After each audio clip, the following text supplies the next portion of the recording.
Bonsoir, bienvenue, je suis ravie de vous retrouver, bienvenue dans le 20h BFM, on est ensemble évidemment jusqu'à 22h, c'est l'une des images de la journée. Elles sont revenues en Israël par le ciel dans un hélicoptère de Tsahal, acclamé par la foule au sol. 4 nouvelles ex-otages ont été libérés contre 200 détenus palestiniens, des ex-otages du Hamas dans le cadre de l'accord de cessez-le-feu qui a été entré en vigueur la semaine dernière.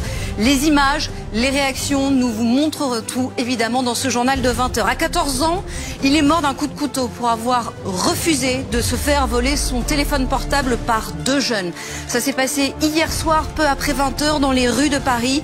Ce soir, 2 mineurs de 16 et 17 ans sont en garde à vue. Qu'est-ce qui s'est passé exactement? Nous poserons la question à Chloé Giraud dans un instant. Nous suivrons aussi ce soir évidemment la météo, les conséquences de la tempête Eowyn dans plusieurs communes de France, illustration en Ille-et-Vilaine. Et puis, nous verrons aussi ce qui se profile demain, puisqu'une nouvelle tempête arrive sur la façade atlantique.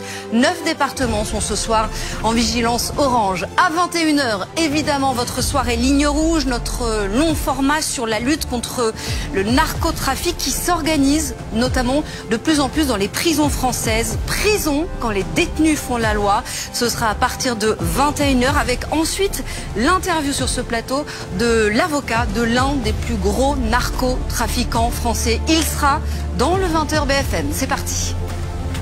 Actualité également, la réponse du patron de la SNCF aux critiques sur l'augmentation des prix des billets. Opération déminage en forme de mise au point. Regardez ces mots. Nous avons décidé d'augmenter les prix de 1,5% en moyenne, soit au même niveau que l'inflation, car les coûts augmentent.